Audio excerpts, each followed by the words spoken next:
आज हम बात करेंगे कैसे अलग अलग शेप्स को आप फेस करेक्शन के दौरान परफेक्ट फेस शेप की तरफ ले जाएं। तो जैसे कि अभी आप इनका फेस देख रहे हैं, इनका फेस जो है इट्स बेसिकली अब्लॉन्ग फेस शेप होती है जिसके अंदर फेस पतला और लंबा होता है। इस फेस के हिसाब से अगर आप देखें इनकी नोज़ हल्की सी ब्रॉड है, तो अगर हमें नोज़ को थोड़ा शार्प शो करना है ताकि फेस का जो सारा ध्यान है नोज़ की तरफ हाईलाइटिंग और कंटोरिंग पे जाए, तो जो डार्कर को टोन्स होते हैं उसको हम साइड्स पे यूज़ करेंगे और जो लाइटर टोन होते हैं वो आपके फेस के फीचर्स को हाईलाइट करने के लिए होते हैं। मेक अ हाईलाइट और ऑफ हर चीक बोन्स। तो फाउंडेशंस में ही हम लाइटर और डार्कर टोन्स को मिक्स करते हुए आगे बढ़ेंगे। अभी जैसे कि आप देख रहे हैं कि इनके आईब्रोज भी थोड़ा फ्लैट शेप में है।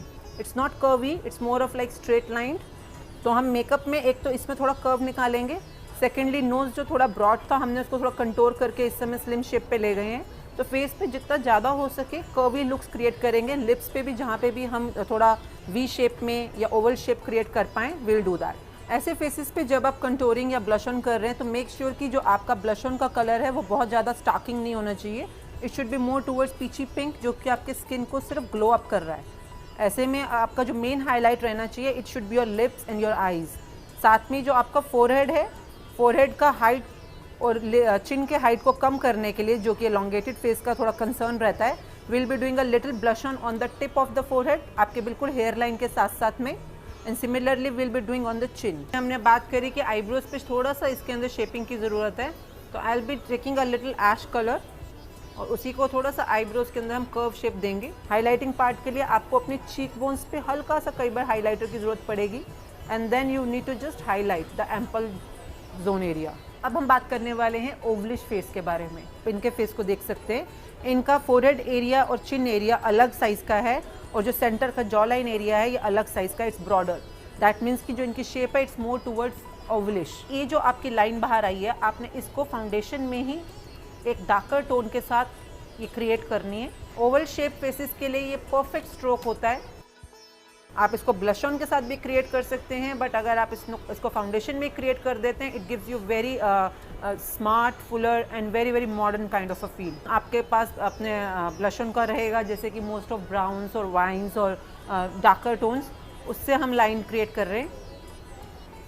जैसे कि you can see it's a very sharp line I have created with a dark wine colour. तो जितना आप अपना ये फेस के कंटोरिंग पे ध्यान देंगे उतना आपका फेस के ऊपर एक स्लीक लुक दिखता है। Now you will take a blush on tone.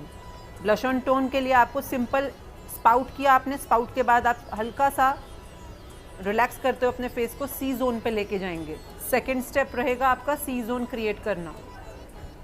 आपके यहाँ चीक से स्टार्ट होते हुए या आपके आईब्रोज के साइड की तरफ जाते हुए यहाँ प्रॉपर सी जोन क्रिएट हो रहा है। इसके ऊपर आपको एक हाइलाइटर यूज़ करना है। हाइलाइटर्स मोस्टली शाइन फॉर्म में होते हैं, जिससे कि आपके फेस के ऊपर चमक आ जाए। आप चाहें तो इसको फिंगर्स के साथ भी इसको थोड़ा सा टैपिंग फॉर्म में मर्ज कर सकते हैं। बट थोड़ा सा फेस के ऊपर इस समय लग रहा है कि थोड़ा और ज़्यादा डीप होना चाहिए था आईब्रो का कलर, तो हल्का सा इसको हम शेडिंग दे रहे हैं। In the same shape, arc shape में ही हम इसको डिफाइन कर रहे हैं। तो अभी हम बात कर रहे हैं कि अगर आपका फेस राउंड है, गोल है, या कई बार स्क्वेरिश भी होता है जिसको हम कहते हैं चौड़ा, ब्रॉड फेस स्ट्रक्चर, ऐसे फेसेस के ऊपर किस तरह के स्ट्रोक्स सॉफ्टर लुक दे सकते हैं फेस कट के हिसाब से।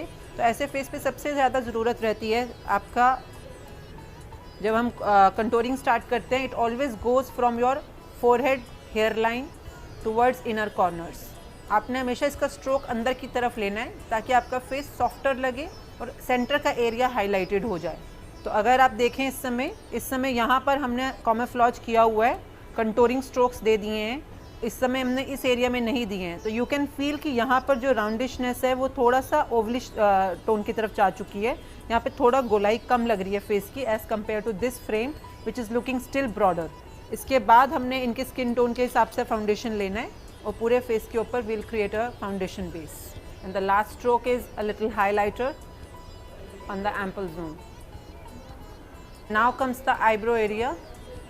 तो मेक श्योर आपका जो आईब्रो जोन है वो प्रॉपरली फ्रेम्ड है। जैसे इनके आईब्रोज की ग्रोथ काफ़ी कम लग रही है, तो ऐसे में आप इसको एक नेचुरल कलर के साथ, बिल्कुल भी डार्क टोन नहीं होना चाहिए, बिल्कुल भी हार्ड टोन नहीं होना चाहिए,